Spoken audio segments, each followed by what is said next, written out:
শুভ দুপুর বন্ধুরা, কেমন আছো তোমরা সবাই? তো সকালবেলায় বেরিয়ে গেছিলাম হসপিটালে, তোমাদের দাদাভাইয়ের চেক আপ ছিল, বেলায় এসছি।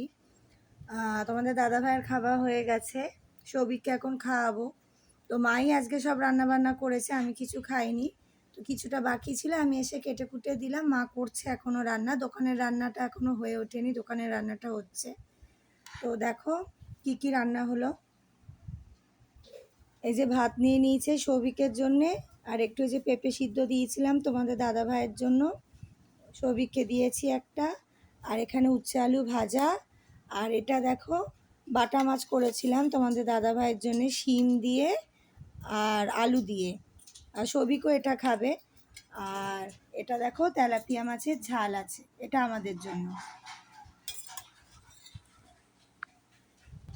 তো এই রান্না হয়েছে। আর শিমের প্রচুর দাম, সবে সবে উঠেছে তো জানো, 300 টাকা কেজি বলছে শিম। তা তোমাদের দাদাভাই খেতে চেয়েছিলো বলে নিয়ে এসেছি। আর বাইরে প্রচণ্ড মেঘ করে রয়েছে, প্রচুর বৃষ্টি হয়ে গেছে। হ্যাঁ, আবার মনে হচ্ছে বৃষ্টি নামবে, জানি না কি হবে। পুজোতে এবারে বৃষ্টি অনিবার্য।